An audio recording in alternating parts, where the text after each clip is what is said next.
It's only because I love you, man. Oh, sweet.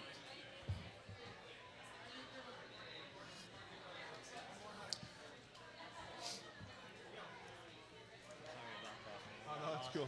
Don't worry about it, man. It was cool.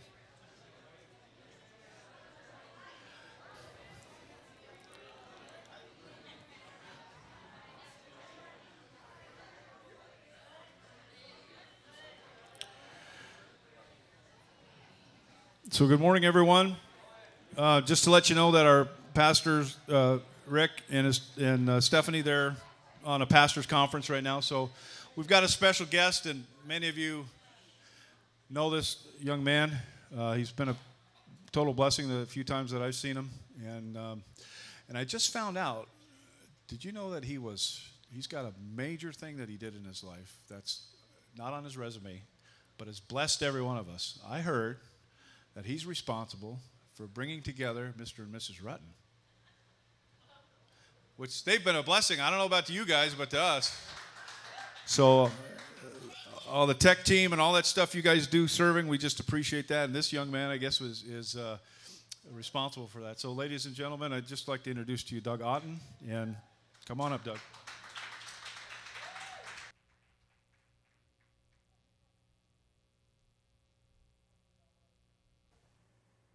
Houston, we got a problem. Oh, no, it's Tom. Just like to follow up on that Tom and Teresa thing and matchmaking. I'm 100%. I was instrumental in putting them together, and I've never done another one since. Bad juju to get into matchmaking people if things go wrong. So I'm 100%, and they've been married for 38 years. So that's a big blessing. Oh, wait a minute. So as we get ready to start today, I have a joke. I know it's dangerous, right? Because if it doesn't go well, then you go, that wasn't funny. But I'll try it anyway.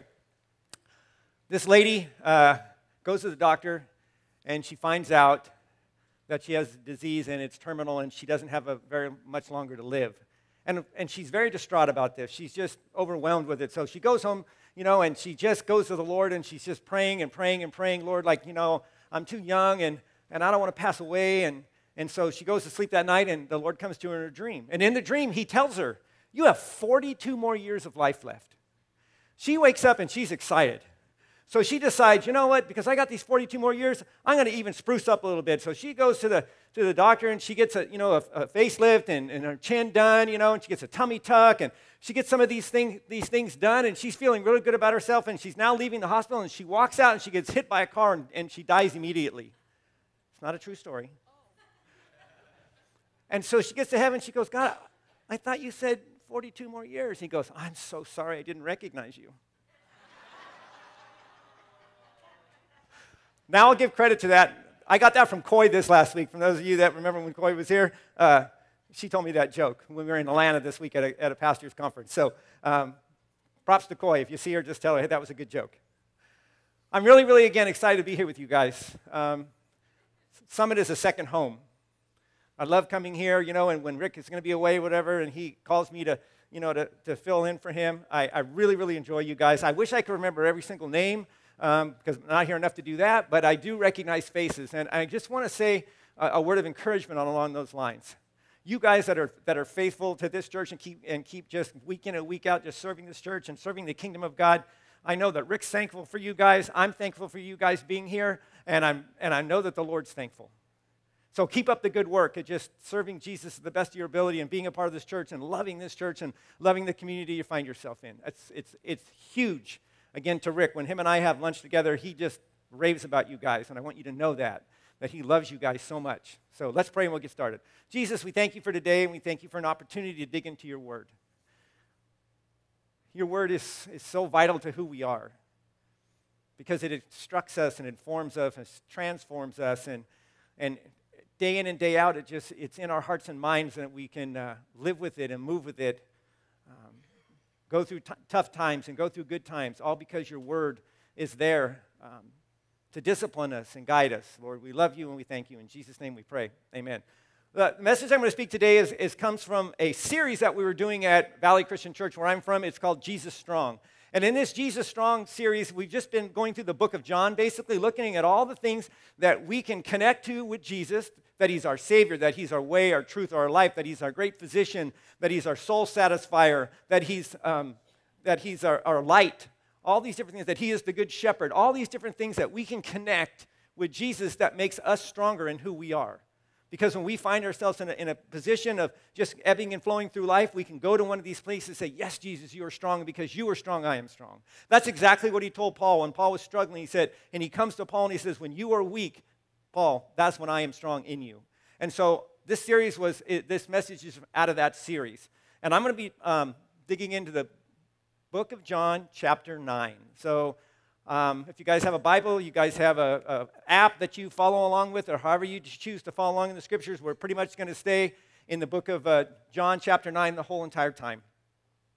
We're going to look at two major themes as we move through the book of John. There's two instrumental things that are talked about. It's blindness and sight. Those are the two things we're going to exegete today. And the crux of John chapter 9, you'll see in John 9:25, and this is the blind man being questioned, and he replies to those who are questioning him, whether he is a sinner or not, and they're questioning him are talking about Jesus, I don't know. The one thing I do know, I was blind, but now I see. Man, I have always had such an affinity for that passage. I was blind, but now I see. And so today we're going to look at that. With a little deviation for just a minute over into people that are born with a handicap or a disability. So, we'll start out with talking about being blind. When we're blind, or when we're born, we are all born to a certain extent, what we would call legally blind. When a baby comes out, they do not have a full 20/20 vision. At best, they can see shapes, they can see black and white, they can see light and darkness. But for the most part, like if they were eyes to be looked at by the doctor, they would say, and they would put in the category of being legally blind. So when we are born as an infant, we are blind. In 2 Corinthians chapter 4, verses 4 through 6, this is the only deviation that will be out of the book of John, it is also true that before we come into a relationship with Jesus Christ, we are spiritually blind. 2 Corinthians 4 through 6 says this, the God of this age, small g meaning Satan, the devil, whatever you want to call him, the God of this age has blinded the minds of unbelievers so that they cannot see the light of the gospel of the glory of Christ, who is in the image of God. For we do not preach ourselves, but Jesus Christ as Lord, and ourselves as your servants for Jesus' sake. For it was God who said, let light shine out of darkness, made his light shine in our hearts to give us the light of the knowledge of the glory of God in the face of Jesus Christ. So we are all, twice in our life, we can be potentially blind. At birth and until we come into a relationship with Jesus Christ. Until we come to that relationship, we understand who Jesus is. We submit our lives to him. We say, Lord, you are the Messiah. We understand that. At that moment, the blindness is lifted and we are able to see who Jesus is. And we can see that Jesus is the light of the world. Subsequently, in Matthew, in the Sermon on the Mount, Matthew chapter 5, verse 14, Jesus also, once we come into a relationship with him, tells us, we are the light of the world. You are the light of the world. So we get to walk in that reflected light of Jesus. We get to be torch bearers. We get to be image bearers of Jesus' light. He is the light of the world, and we are a reflection of being the light of the world in the world. So when you go out and you're out in the world amongst your friends, you're at school, you're at work, wherever you're at, and sometimes you think, wow, how come in certain areas, especially if I talk a little bit about my faith, I get some resistance? Because you're the light of the world. And light exposes darkness. You know, I was at this conference, it was called the Orange Conference back in Atlanta, Georgia, all this week with our staff, and one guy was talking a little bit about light and darkness, and he said, you'll never see darkness come in and shine into light and overtake it. It doesn't happen. Light always shines into darkness, but darkness cannot shine into light. And so I just thought that was kind of an interesting subject, the way he brought that out. So let us start in John chapter 9, verse 1. As he went along, this is Jesus, he saw a blind man from birth. His disciple asked him, Rabbi, who sinned, this man or his parents, that he was born blind? Neither this man nor his parents sinned, said Jesus, but this happened so that the work of God might be displayed in his life. As long as it is day, we must do the work of him who sent me. Night is coming when no one can work. While I am in the world, this is Jesus, I am the light of the world. So Jesus is again making that statement of who he is.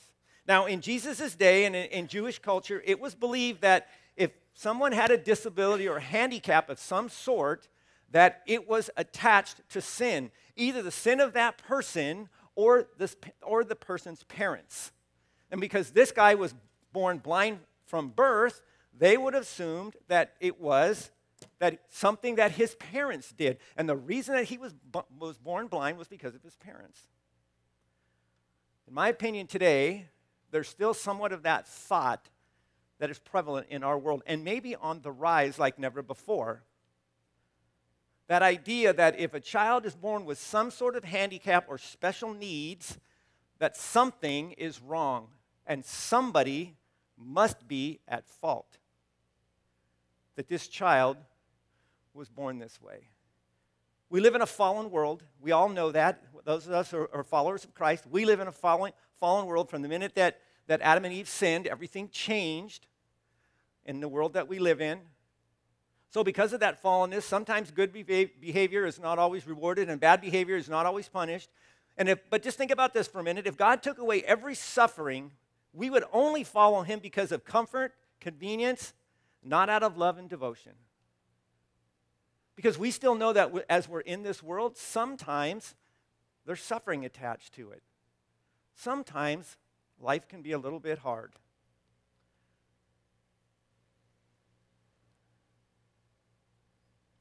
I have a firsthand experience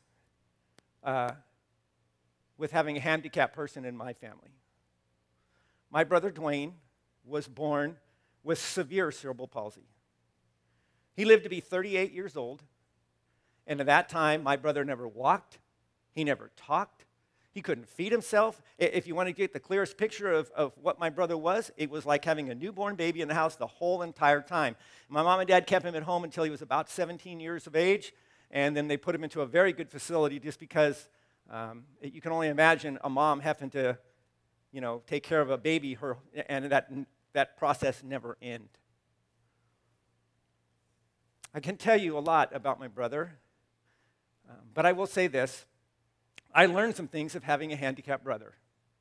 First of all, I was never allowed to let my toys on the floor when I played with them. I couldn't just leave a mess on the floor because my brother basically lived on the floor because he couldn't sit up, so he laid all the time. So my mom and dad would have him on the floor on a blanket or something, and if when he was younger, he could still roll, and as his disease progressed, he couldn't do that anymore. But when I was a kid, if I had my Hot Wheels or something like that, I couldn't leave them on the floor. So one of the things I learned to do was pick everything up.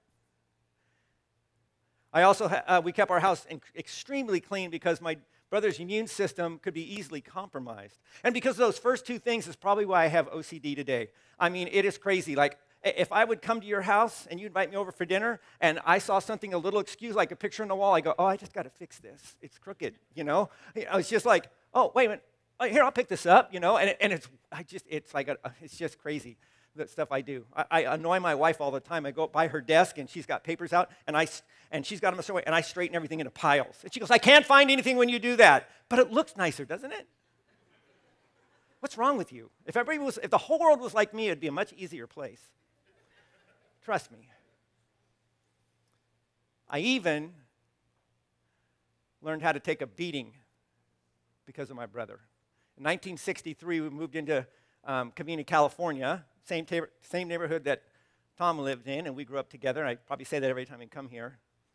I was 7 years old.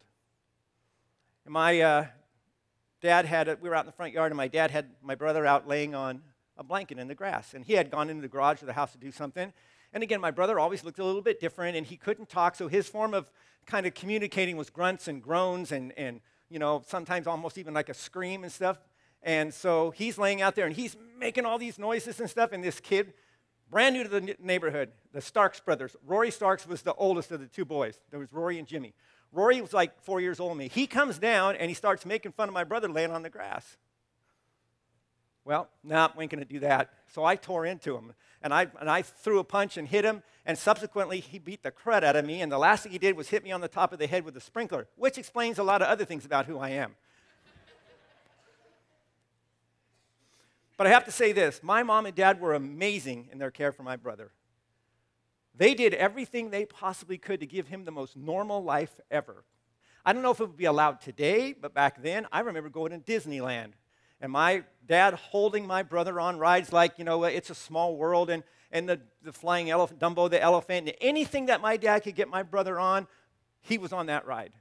And it was so great to see him just throw his head back, and he would laugh, and he would just laugh, because that was the way that he expressed joy. I love my brother. He taught me so much. He taught our family so much. And I would go on and say this, that having my brother in our house was a living example of Jesus' expose in Matthew chapter 25, when he says, if you have done this unto the least of these, you have done it unto me. Because there was those moments when you could look in Dwayne's eyes and you could see the Lord. Because of who he was. Because I know beyond a shadow of doubt, even though he was born that way because of a fallen world, that the Lord Jesus Christ loved my brother. And I am eager when that time comes that I get to go to heaven and see him in a new body where he's walking and talking, and we'll be able to go to someplace and we'll be able to sit and listen and talk to one another.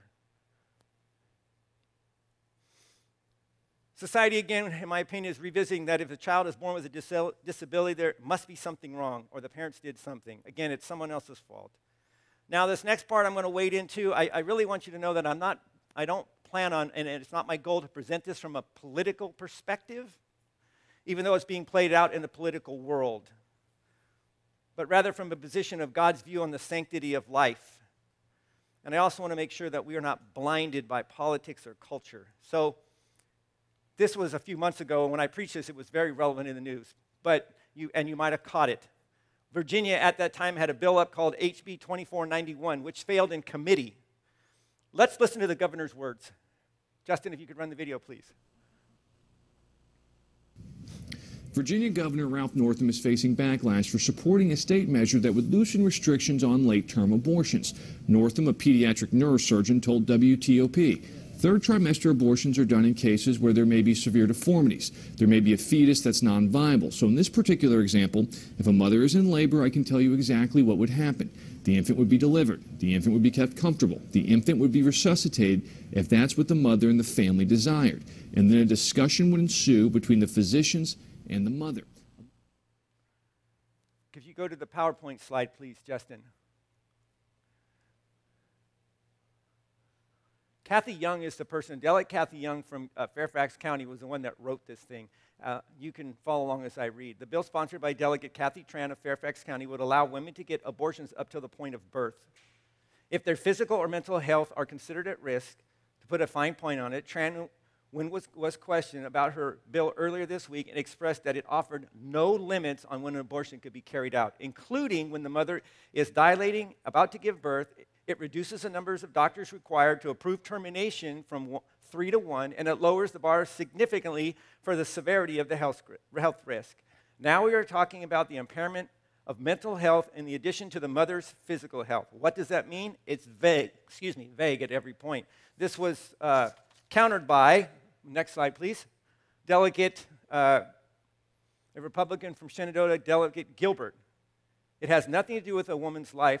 A mental health concern could include that you can name that as an identifiable mental health issue. Depression, anxiety, feeling that one gets when they're about to have to or care for a child. In other words, the way that bill was written is if you were a woman and you thought, this is going to cause me too much anxiety, this is going to be too hard for me, I want to get rid of this kid, even up to the point of after the birth and the baby's actually laying there birthed. This is going to cause me too much anxiety, I'm going to get rid of it.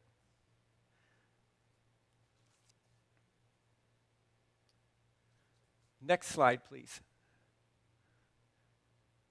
Look at this man right here. Maybe you've heard of him before. Nick Vujicic. Look at it. Look what he has to say. I have the choice to be angry with God for what I don't have, or be thankful for what I do. In February, Coy and I got to go to the Dream Center, and we got to hear this guy speak. He is phenomenal. If you've not listened to him online, or if you've not followed him, I encourage you to go do this. This guy is traveling. Keep that slide up, please. This guy is traveling around the world and preaching a message, and he has no arms and no legs. And he is phenomenal. In fact, when we were there with him at the Dream Center, he told us that he has Vice President Mike Pence's number. He could have called him right there, and Pence would have answered the phone. He's very good friends with Mike Pence. And if you hear his message, and could you imagine if this was taking place in Australia where he was born, his mom might have looked at him and said, what kind of life is this guy going to have? Probably better just to terminate it, right? Next slide. Here's a picture of his wife and his 4 kids. Tell me that's not a beautiful picture. And then his mother somehow in some way understood the sanctity of life by keeping Nick from anything happening to him. So he's grown into a full-grown man, minus his arms and legs, but he does everything. He's amazing in who he is. I think that was our last slide. Also, according to this bill, I'm fairly sure that my mom had been given this information, or she would have been given information at the time my brother was born in 1949, that they would have encouraged her probably to abort my brother. There's a good chance if they would have seen that he was going to have that amount of cerebral palsy, they would have. Now, New York State passed a law similar to this. Vermont was likely going to pass it. I have not followed to see if they actually did. And part of the reason I included this in the sermon when I did it about in Valley is because last year we moved forward 10 high school seniors. Now they're 18 years of old and able to vote. And I wanted to make sure, because I don't know what they're being told in their classrooms, and they get to college, they're going to hear a lot of different things about how it's a woman's right and do whatever she wants and all this kind of, and all the propaganda that goes along with it. Maybe you went and saw the movie Unplanned, or maybe you went and saw the movie Gosnell that has to deal with this issue as well. But I wanted our kids to know from the very beginning that God values life. He absolutely values life. He valued my brother's life. He valued Nick's life. And he's using them to his glory. And as I reflect on my brother, he taught our family about unconditional love. And that all life glorifies God. I have one more story about a young girl, about a family, but a young girl named Hannah Geibel. Marty and Casey Geibel are very good friends. And at that time, they had 3 children, Kara, Jenna, and they still do, Kara, Jenna, and Marty. At the time that this happened, which was about 2012, they were 8, 6, and 4. Casey found out she was pregnant, and she was going to have a girl. And as the pregnancy was going on, and she was going to the doctor for regular checkups, all of a sudden they picked up on something, that there was a genetical issue with Hannah. That she had this condition, and I don't remember what it was called, from the medical term, but basically what it meant is we all have a chromosome chain that's 23 chromosomes. Actually, it's 46 because they're pairs. But in this particular this anomaly, what happens is it doubles. So it goes from 23 to 46, or from 46 to 92. So they identified that Hannah had this condition. There had been no child carried to full term that lived any more than 6 days outside of the body. So at that point forward, they were trying to convince Marty and Casey that they should abort their child. And they said, no. We're not going to do that. First line of defense is we were all going to pray as a church. We were going to absolutely pray that God would do a miracle. Or that somehow the doctor was wrong. Unfortunately, that wasn't the case. And Hannah was born about 23 weeks into the pregnancy. So she was preemie. She came out. Marty had there was Marty Sr. and then Marty Jr. So Dad, Marty, and Casey, as soon as the baby was born, they had the 3 kids brought into the room. Hannah was only about maybe a little bit longer than that. She lived a little bit less than 2 minutes. In that time, they introduced Hannah to Kara, Jenna, and Marty. And they told their kids, you have a sister. Most likely your sister's not going to make it much longer. Less than 2 minutes she lived. And she passed away. And when Marty was telling us that when we were all at the hospital and stuff, they came out and I said, man, that is amazing. At 8, 6, and 4, he's teaching his kids the sanctity of life, the sovereignty of God over life. And if I would have brought those kids with me today and they were sitting in the back and they heard me talk about their sister Hannah, or if you question them, you know what they're going to tell you? Oh, we have a sister. She's in heaven, and we can't wait till we get there to see her. They don't forget about their sister. They think about their sister. Back to our story. Jesus heals the blind man. Now remember, in Jewish culture and at that time, something was wrong with this guy, so it had to be either his sin or his parents' sin. The reason I brought this in is because of the experience of my brother, but also looking at, I think society is kind of starting to move to that again. John chapter 9, starting in verse 10. What Jesus does is he kind of dispels this whole idea about this man being born blind. And he tells him, no, it has nothing to do with his parents. Verse 10. How then were your eyes opened? Now this blind man is getting questioned by people around him, most likely neighbors. He replied, the man they called Jesus made some mud and put it on my eyes. He told me to go to Siloam and wash, and so I went and washed, and I could see. Where is this man, they asked him. I don't know, he said. They brought him to the Pharisees, so now he's going outside of just this first sphere of influence, and he's going to the Pharisees, and they're asking them about the same thing. They brought They brought to the Pharisees a man who'd been born blind. Now that day on which Jesus had made the mud and opened his eyes was a Sabbath. Therefore, the Pharisees also asked him how he received sight. He put mud on my eyes, the man replied, and I washed, and now I see. Some of the Pharisees said, this man, talking about Jesus, is not from God, for he does not keep the Sabbath. Interesting. Here's a man that was born blind, and now all of a sudden he is given the gift of sight, and nobody's happy for him. Nobody's happy for him. This is horrible. This happened on the Sabbath. You can't heal anybody on the Sabbath. This is wrong. And they can't see past their own blindness at that moment.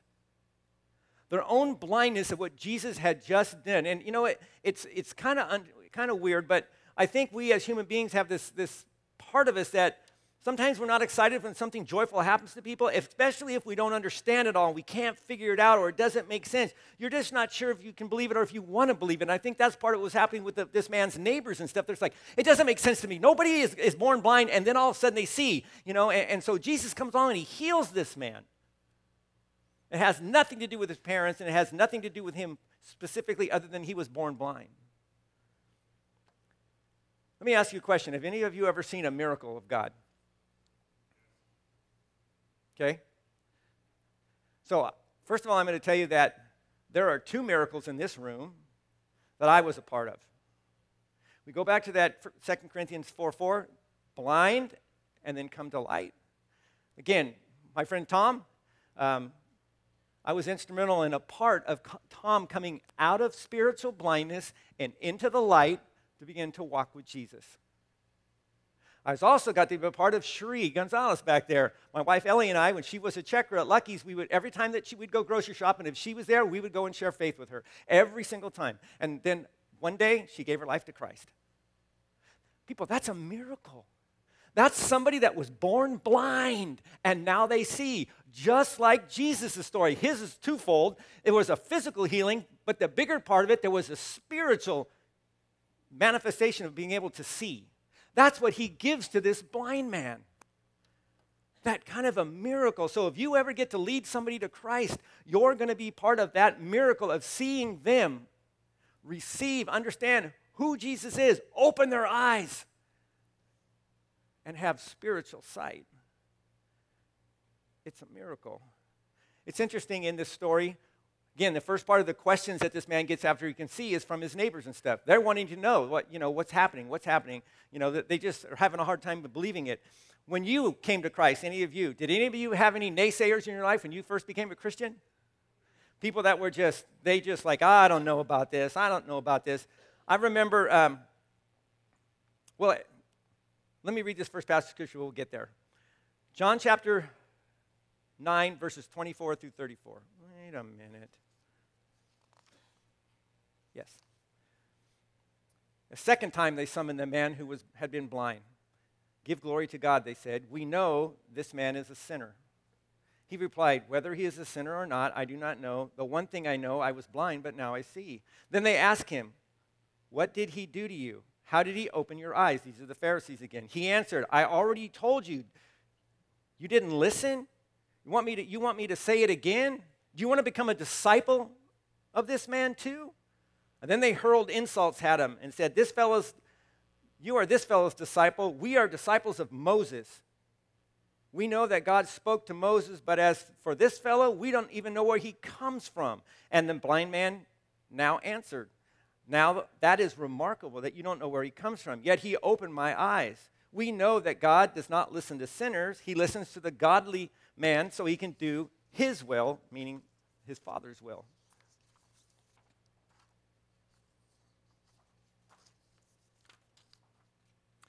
Nobody has ever heard of opening the eyes of a man born blind. If this man were not from God, he could do nothing. This is the blind man talking to the Pharisees, and they replied in verse 34, you were steeped in sin at birth. How dare you lecture us?" And they threw him out. They threw him out of the synagogue. They threw him out of his community. They threw him out of anything that we have known, that the faith base that he was a part of. They said, "You cannot be here anymore. You are been steeped in sin since birth." And when you think about that, that's harsh. But sometimes that's part of that first step of being a person of faith. Years ago, I went to Indonesia, and Indonesia is the most densely populated Muslim country in the world. And we got to go and spend time in an underground church in Sumatra, Indonesia. And I remember when we went to this little church, it was a house church. It was an underground church. We went in, we sat, we had lunch with them, and it was a really cool experience, and we were just kind of talking and stuff. And so they asked for us to exchange testimonies. And so we did. And they asked us to go first, and so we did, and we were just, talking about, one of the difficulties, because they asked, "Is there any difficulties in your that you see in your faith?" And we were sharing, one of the things that unfortunately happens in the American church is people live this really compartmentalized life. So on Sundays and Wednesdays, they're all in on God, and then sometimes the rest of the week, they're a lot less in. And so they live in these compartments because we live in a society that's very compartmentalized. We have our personal life, we have our work life, we have our family life, we have all these things. So sometimes it's hard to understand that when we come to Christ, it's like he is the Lord of all life, all of our lives. And so we struggle with this, especially when we're new in our faith. It's very easy to stay in that compartmentalized idea. So we're sharing this with these people from this church, and all of a sudden I'm looking up, and just about every single one of them's got tears running down their face. They clearly didn't understand what was happening. So we said, "Well, you guys share, your testimony." And they're sharing their testimony. They said, "Well, we had to really count the cost when we came to Christ because as soon as we did, our kids were thrown out of school. A lot of them lost their jobs. A few of them were physically beaten up. Praise the Lord, nobody had been killed to this point in this little church. But each and every one of them knew as they were getting into that position of walking from darkness to light, that they had to count the cost that was going to be part of it." This man got to feel it firsthand. He's saying, I don't know, I was blind, but now I see. And this is what Jesus did for me. And they said, "Enough of you, get out." And they sent him away. Now, here comes the beautiful part. Well, let me just share one more thing about myself, too. When I went to my 20-year high school reunion, I had been a Christian already, but now I was a pastor. And pretty much just about every one of my friends, I will say friends from high school, which I'm 20 years removed, really just couldn't buy into that I was a Christian, much less a pastor. And the very first thing that began to happen that night at that 20-year reunion was they all wanted to see if I would party. Can we get him to drink? Can we get him to do drugs? And when they found out that I wasn't going to do either one, that I was steadfast in my faith, what should have been a really good time in a reunion and a great time that could have been for catching up ended up me leaving quietly. So church, I'm going to tell you, like if you're leading somebody to faith, and you're walking them down that road, and you think they're getting close, you do well to explain to them that it might get harder before it gets easier. Some of your family members, their family members, might have nothing to do with them. We've had kids in the youth group in the past. In fact, Ellie and I had some of them, they ended up living with I because their parents threw them out when they gave them their lives to Christ. They didn't want them in their households anymore.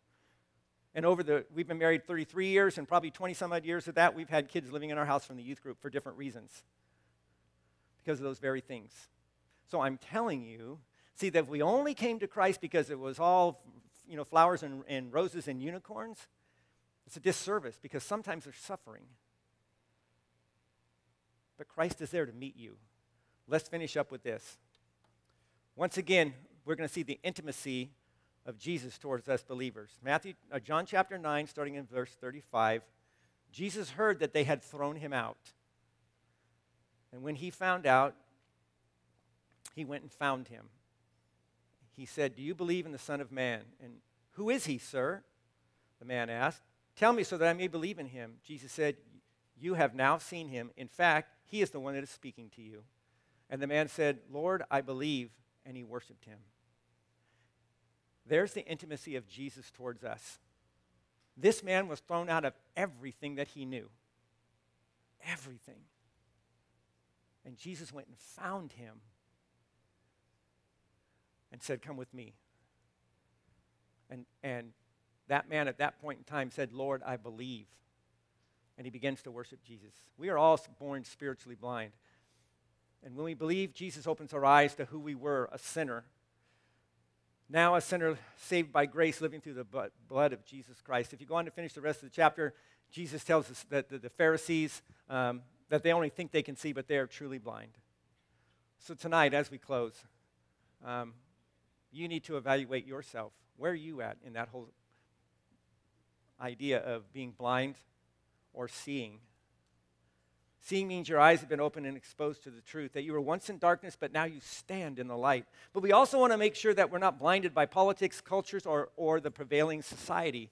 It can be so pervasive of things that are going on in our culture today with bills that are coming out like this. And one of the reasons, again, I brought it forward for our 18-year-olds in our church is because, California's not going to be left behind by being way out there on the left side. At some point in time, that bill's going to get presented here. And we have the power to change that if we vote no, like it got killed in committee in Virginia.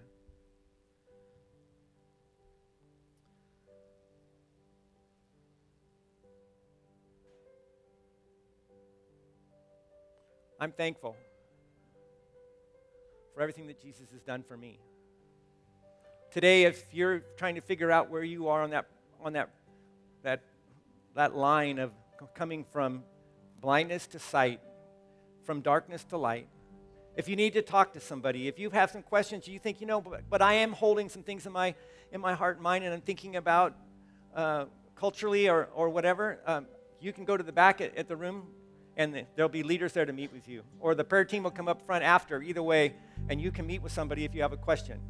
If you want to pray with somebody. If you have somebody that you're praying for that you know that they're just kind of just blind right now and you desperately want them to see. If they're standing so immersed in that darkness and you just, with everything in you, keep praying and asking and praying and asking, and you want to have somebody come along and pray with you one more time, that at some moment, the light's going to shine on them, and they're going to come out of that darkness, and they're going to step into that glorious light. And they are going to be the light of the world, just like we are the light of the world, just like Jesus is the light of the world.